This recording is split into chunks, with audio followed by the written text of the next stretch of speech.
Hello friend, एक बार फिर से आपका स्वागत है मेरे इस यूट्यूब चैनल ओके जी के चैनल में। तो दोस्तों, आज हम पढ़ेंगे राजस्थान का भौतिक विभाजन। यानी उच्च व जलवायु के आधार पर राजस्थान को कितने भागों में बांटा गया, कितनी प्रतिशत जनसंख्या है, कितना क्षेत्रफल है, कौन कौन सी मिट्टी पाई जाती, इनको अपन विस्तार से पढ़ेंगे। तो देखते हैं सबसे पहले उच्च व जलवायु के आधार पर राजस्थान को 4 भौतिक प्रदेशों में बांटा गया है। कितने भौतिक प्रदेशों में? 4 भौतिक प्रदेशों में बांटा गया है। ठीक है। फिर है कि जो सबसे निचला भाग है भौतिक प्रदेश में वो है मरुस्थल। ठीक है, ये मरुस्थल है। ठीक है। उसके बाद में है मैदान, जो ये क्या है, समतल है।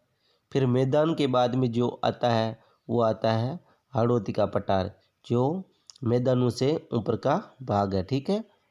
फिर उसके बाद में आता है अरावली का पठार, यानी कि अरावली पर्वतमाला, जो सबसे ऊपरी भाग है। ठीक है। तो दोस्तों, अब अपन इनको विस्तार से पढ़ेंगे ताकि आपके अच्छे से समझ में आ सके। ठीक है।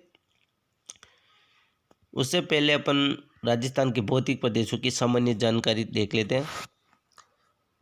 राजस्थान के जो भौतिक प्रदेश वो 4 भागों में बांटा गया है। पहला मरुस्थल, दूसरा अरावली पर्वतमाला जिसे मरु भी कहते हैं, तीसरा है पूर्वी मैदान और चौथा है हाड़ौती का पठार। ठीक है। अब देखते हैं अपन मरुस्थल। मरुस्थल का जो क्षेत्रफल है वो 61.11% है। इस क्वेश्चन को ध्यान रखना, मोस्ट है। जो मरुस्थल है वो राजस्थान के कितने प्रतिशत भाग पर फैला हुआ है? 61.11% या 2/3%। ठीक है। फिर है अरावली, जिसे मेरू के नाम से जाना जाता है। अरावली को मेरू के नाम से जाना जाता है। अरावली का जो क्षेत्रफल है वो 9% है। और फिर देखते हैं पूर्वी मैदान। तो पूर्वी मैदान का जो क्षेत्रफल है वो है 23%। कितना प्रतिशत? 23%। फिर है हाड़ौती का पठार। तो हाड़ौती के जो पठार में वो क्षेत्रफल है वो है 6.89%। कितना है? 6.89%।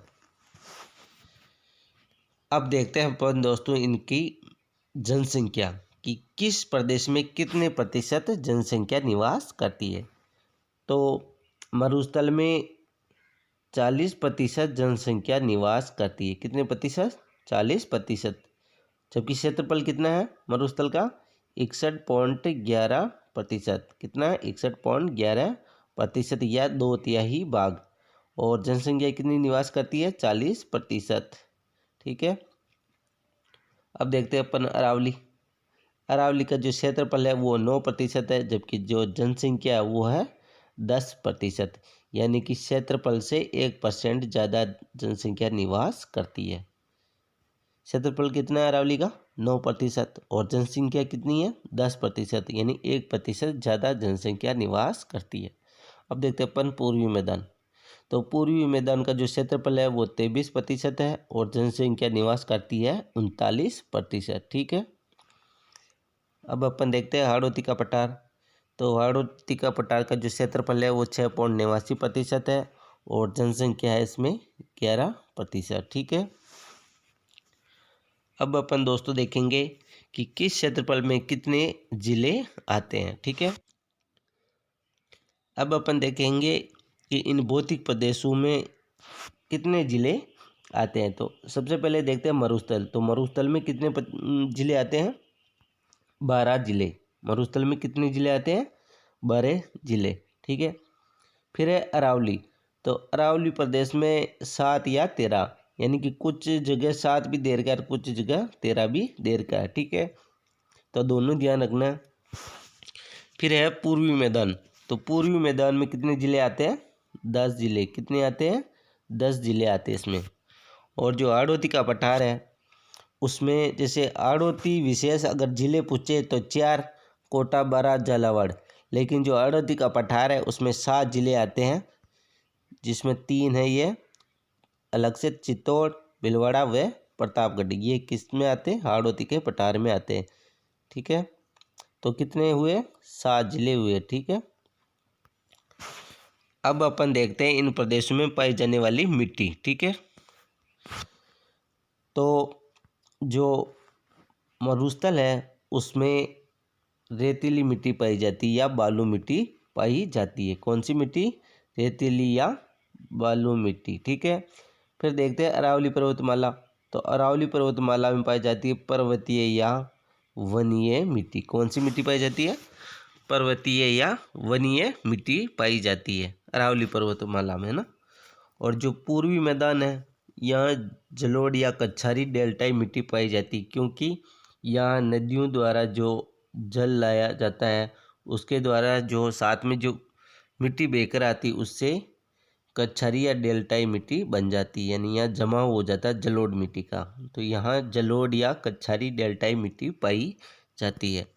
और जो हाड़ौती का पठार है यहाँ पर हल्की काली मिट्टी या कपासी या रेगुर मिट्टी पाई जाती है। ठीक है। जो हाड़ौती का पठार है वो कौन सी मिट्टी पाई जाती है? हल्की काली मिट्टी, कपासी मिट्टी और रेगुर मिट्टी। क्यों? क्योंकि इसका निर्माण किससे हुआ है? बेसाल्ट लावा से।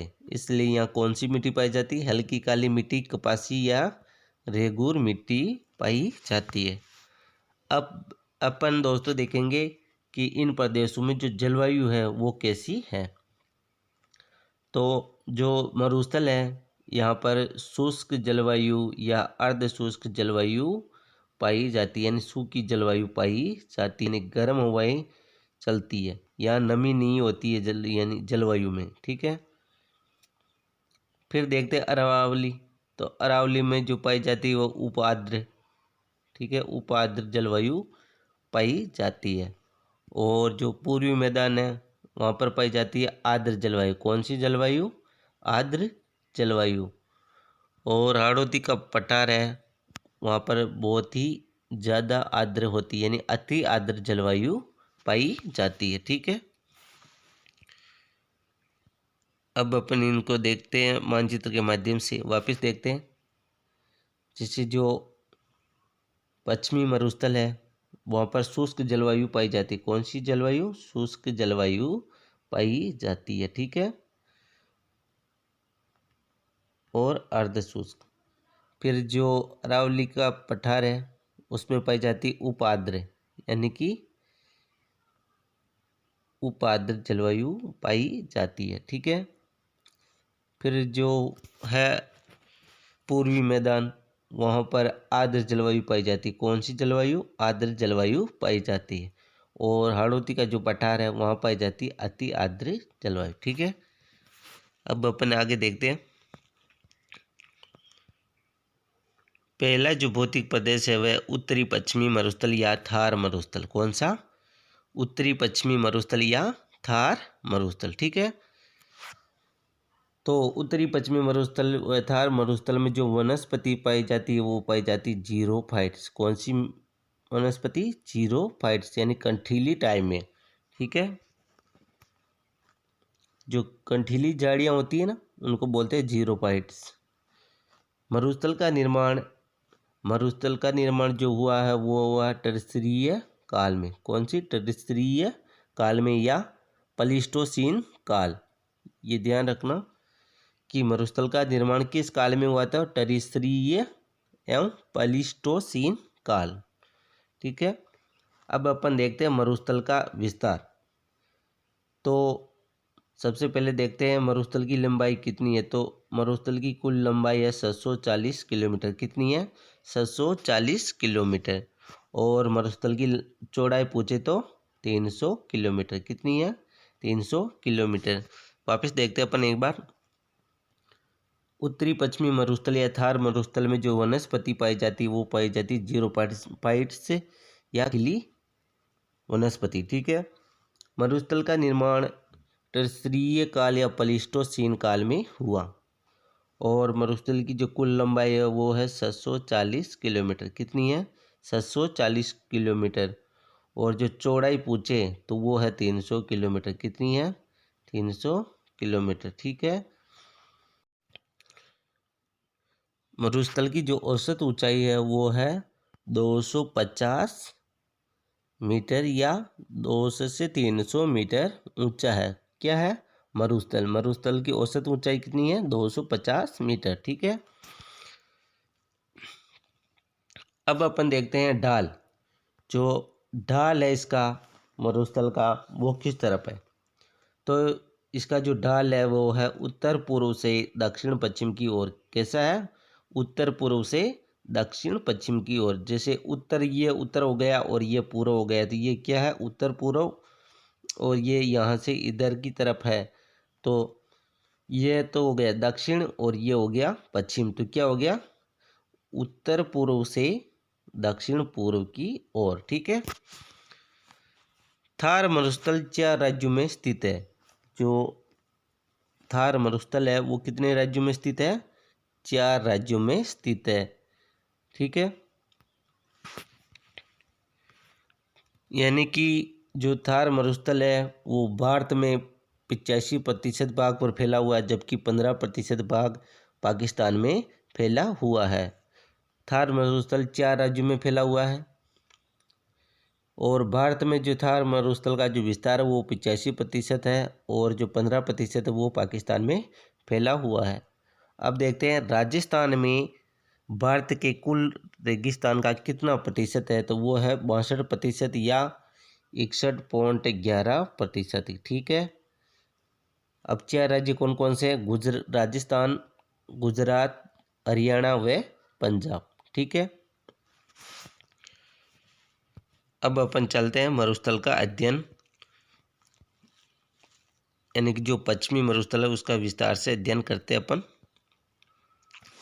थार का मरुस्थल जो है वो अध्ययन की दृष्टि से मरुस्थल को 2 भागों में बांटा गया है।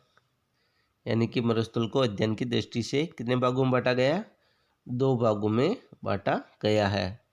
पहला है शुष्क मरुस्थल, दूसरा है अर्ध शुष्क मरुस्थल। ठीक है।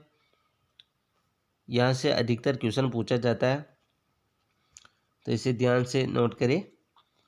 शुष्क मरुस्थल है वो 0 से 25 सेंटीमीटर वर्षा वाला क्षेत्र है, या 0 से 250 मिलीमीटर वाला क्षेत्र, यानी कि 0 से 25 सेंटीमीटर व 0 से 250 मिलीमीटर। अब देखो मानचित्र के माध्यम से समझते हैं। यहाँ 0% मान लेते हैं, यहाँ से लगाकर जो ये वाला क्षेत्र है ये 25 सेंटीमीटर, जो ये बीच का जो भाग है ये शुष्क मरुस्थल के नाम से जाना जाता है, यहाँ से लेकर यहाँ तक। ठीक है। यानी 25 सेंटीमीटर, 0 से लेकर 25 सेंटीमीटर तक वाला जो क्षेत्र है ये शुष्क मरुस्थल के नाम से जाना जाता है। ठीक है। अब देखते हैं अपन अर्ध शुष्क मरुस्थल। ठीक है। तो जो ये 25 सेंटीमीटर है ये यहाँ से लगाकर 50 सेंटीमीटर वाला जो ये बीच का जो भाग है ये वाला, ये अर्ध शुष्क के नाम से जाना जाता है या बांगड़ के नाम से जाना जाता है। ठीक है। 25 सेंटीमीटर से 50 सेंटीमीटर के मध्य जो क्षेत्र है वो अर्ध शुष्क के नाम से जाना जाता है। ठीक है। अब अपन देखेंगे नोट लगा के ताकि आपको समझ में आए। 25 सेंटीमीटर समरेखा, यानी कि जो 25 सेंटीमीटर रेखा है उसे हम समरेखा के नाम से जाना जाता है। ठीक है। जो 25 सेंटीमीटर वर्षा रेखा है उसे हम समवर्षा रेखा के नाम से जानते हैं। ठीक है। ये रेखा मरुस्थल को शुष्क व अर्ध शुष्क भागों में बांटती है। बहुत मोस्ट है कि कौन सी रेखा राजस्थान के जो मरुस्थल को वो 2 भागों में बांटती है, तो वो है 25 सेंटीमीटर वर्षा रेखा या समवर्षा रेखा। ठीक है। तो मरुस्थल को 2 भागों में बांटने वाली रेखा कौन सी है, 25 सेंटीमीटर या समवर्षा रेखा। ठीक है। अब देखते हैं हम पहला शुष्क मरुस्थल। 0 से 25 सेंटीमीटर वर्षा वाले क्षेत्र को शुष्क मरुस्थल कहा जाता है। इसे अध्ययन की दृष्टि से पुनः 2 भागों में बांटा गया है।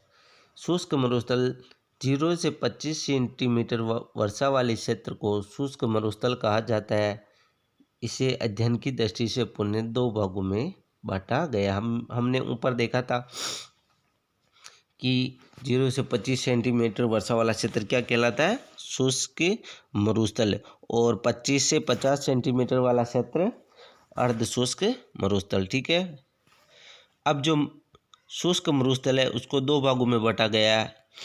पहला है बालू युक्त क्षेत्र और दूसरा है बालू का स्तूप मुक्त क्षेत्र। इनमें से जो क्वेश्चन आया था सेकंड ग्रेड 2016 में क्वेश्चन आया था इसमें से, ठीक है, तो इसे ध्यान से नोट करना। बालू का स्तूप युक्त क्षेत्र है वो है 58.5% पर। ऐसे पूछते हैं कि बालू का स्तूप युक्त क्षेत्र कितने प्रतिशत है, तो 58.5%, ठीक है। और दूसरा है बालू का स्तूप मुक्त क्षेत्र, तो ये है 41.5% भाग पर, ठीक है। बालू का स्तूप मुक्त क्षेत्र कितने प्रतिशत भाग पर है, 41.5% भाग पर। कारण क्योंकि यहाँ पथरीला मरुस्थल है। कौन सा मरुस्थल है, पथरीला मरुस्थल, जिसे अपन हमादा के नाम से भी जानते हैं। यानी कि जो पथरीला मरुस्थल है उसे हम हमादा के नाम से भी जानते हैं। तो वापस देखते हैं, बालू का स्तूप युक्त क्षेत्र कितना है, 58.5%, और जो बालू का स्तूप मुक्त प्रदेश है वो है 41.5%। बालू का स्तूप मुक्त क्यों कहते हैं, क्योंकि यहाँ पथरीला मरुस्थल पाया जाता है। पथरीला मरुस्थल किसे कहते हैं, यानी जहाँ पत्थर है नीचे की तरफ, है ना, तो वहाँ बालू का स्तूप मुक्त क्षेत्र पाया जाता है। और पथरीला जो मरुस्थल है उसे अपन हमादा के नाम से जानते हैं, ठीक है।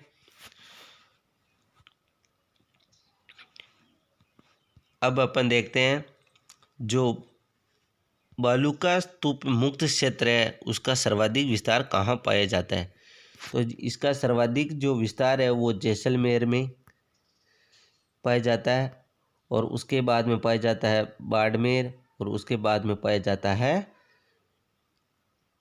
जोधपुर, ठीक है। तो ये बहुत मोस्ट है कि बालू का स्तूप मुक्त प्रदेश का सर्वाधिक विस्तार कहाँ है, तो जैसलमेर में, उसके बाद में बाड़मेर में, उसके बाद में जोधपुर, ये तीनों जिलों में पाया जाता है। किसका, बालू का स्तूप मुक्त प्रदेश का सर्वाधिक विस्तार, ठीक है।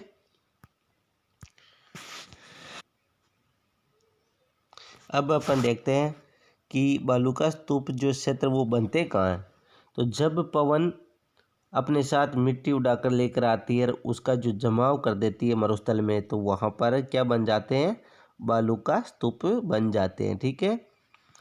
जब पवन अपने साथ मिट्टी बहाकर लाती है, उसका जो निक्षेपण कर देती है मरुस्थल में, तो वहाँ पर बालू का स्तूप बन जाते हैं।